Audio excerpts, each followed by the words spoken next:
మనం నీళ్లు ప్రవహిస్తున్నప్పటికీ నీళ్లు తాగలేని పరిస్థితుల్లో పెట్టేసుకున్నాం మన ఆర్థిక ప్రణాళిక.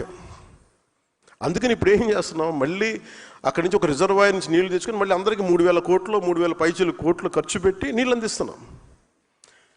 అంటే మనం అంటే మనకి పర్యావరణాన్ని పరిరక్షించుకోలేకపోతున్నాం. మళ్ళీ దానికోసం అదనంగా అంటే మనకి ఎలా ఉందంటే ఉన్న నీళ్ళని ఉన్న సహజ వనరులను చంపేసుకొని నానా చండాలం చేసేసి మళ్ళీ అప్పుడు ఖర్చు పెట్టే పరిస్థితి. అంటే ఉన్న భూమిని చంపేసుకొని మార్స్కి వెళ్దామన్నట్టు ప్లాన్ లాంటిది. సో మనకున్నది కళ్ళ ముందుది మనం రక్షించుకోలేనప్పుడు, మన కళ్ళ ఉన్నదాన్ని మన దగ్గర ఉన్నదాన్ని మనం పరిరక్షించుకోలేనప్పుడు మనం ఎంతని మనం చేయగలం. అందుకని పర్యావరణాన్ని పరిరక్షించే అభివృద్ధి ప్రస్థానం. అలాగే ప్రాంతీయతను విస్మరించిన జాతీయవాదం అంటే మనం ఎంత జాగ్రత్తగా ఉండాలి అని అనడానికి నేను చాలాసార్లు కొన్ని ట్వీట్స్ చేస్తున్నప్పుడు ఇది మన రాష్ట్ర సమస్య కాదు కానీ మాట్లాడుతూ ఉంటారు కొంతమంది, నాకు కూడా సలహా ఇస్తారు. అంటే ఉదాహరణకి బంగ్లాదేశ్లో అక్కడ హిందువుల్ని చంపేస్తున్నారు, దీని మీద కూర్చొని ఇప్పుడు నేను ట్వీట్స్ చేస్తుంటే కొన్నిసార్లు ఇప్పుడు లేదు కానీ కొన్ని సందర్భాల్లో నా దగ్గరికి మనకెందుకు సరే అన్నీ అంటారు. అంటే నువ్వు భారత రాజ్యాంగం మన ఎంపీస్ ఉన్నారు, మనం ఉన్నాం, భారతదేశం రాజ్యాంగాన్ని కట్టుబడి మనం ప్రమాణం చేస్తున్నామని చెప్తాం. అలాంటప్పుడు భారతదేశంలో ఉండే ప్రతి ఇష్యూ మందే. అది ఎందుకు కూడా చెప్తున్నాను, ప్రాక్టికల్ కూడా ఎందుకో చెప్తున్నాను అంటే ఉదాహరణకి అంటే నేను ఇదేదో ఒక చప్పట్లు కొట్టించుకోవడానికి లేదంటే basically we have to understand this part. గతసారి మనం బందర్కి వెళ్ళినప్పుడు లేదంటే తెనాలికి వెళ్ళినప్పుడు కొన్ని సందర్భాల్లో మన 2018 2016లో చాలామంది ఏం చెప్పేవాళ్ళు అంటే ఉదాహరణకి గోల్డ్ పార్క్ వెళ్ళాం, మన బందర్లో గోల్డ్ టెక్ పార్క్ అది బందర్లో చిలుకలు రోల్ గోల్డ్ చేసేది.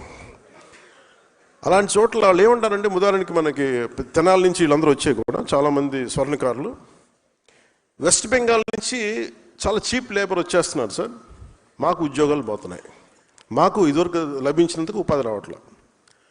అప్పట్లో మనకు అంత అవగాహన ఓకే రాష్ట్రం నుంచి వస్తుంటారు కదా దానికని ఎందుకు వస్తున్నారు ఏంటని చూస్తే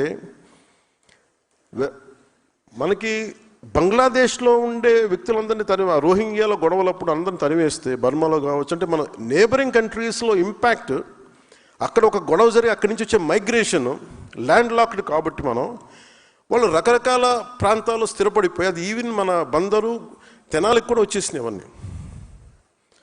అక్కడ స్థానికంగా ఉన్న ఉపాధి అవకాశాలు కోల్పోతారు. సో అందుకే అలాగే మీరు ఏ సమస్యను తీసుకోండి, ఉదాహరణకి ఇప్పుడు యుక్రెయిన్ వార్ జరుగుతుంది, మనకు సంబంధం ఏంటని అనుకోదు. సడన్గా మన యూరియా పెరిగిపోయింది ధర అంటే యుక్రెయిన్ వార్ వల్ల.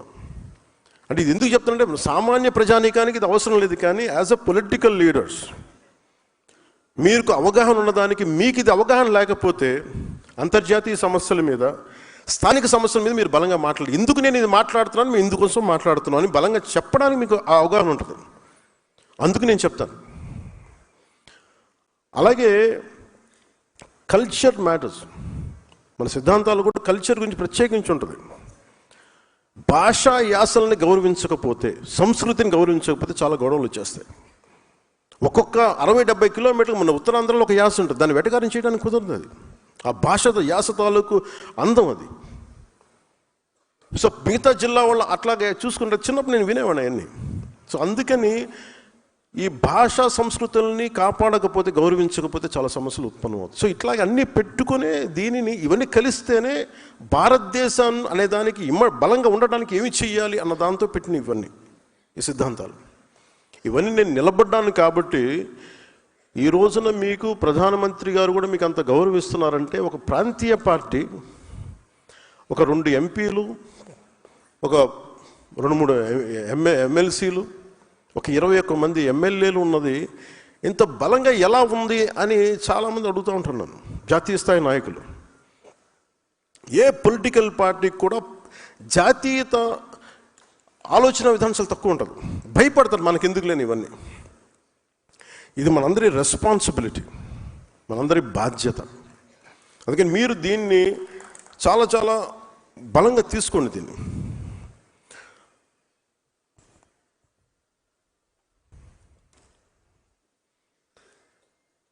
భవిష్యత్తులో మనం ఏం చేద్దాం వీటన్నిటికీ మాట్లాడటానికి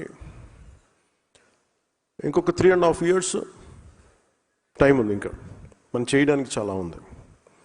మీరు ఏ పదవి కూడా చిన్నది, ఏ పదవి పెద్దది అనుకోకుండా ఉన్న పదవిని మీరు కనుక సమర్థవంతంగా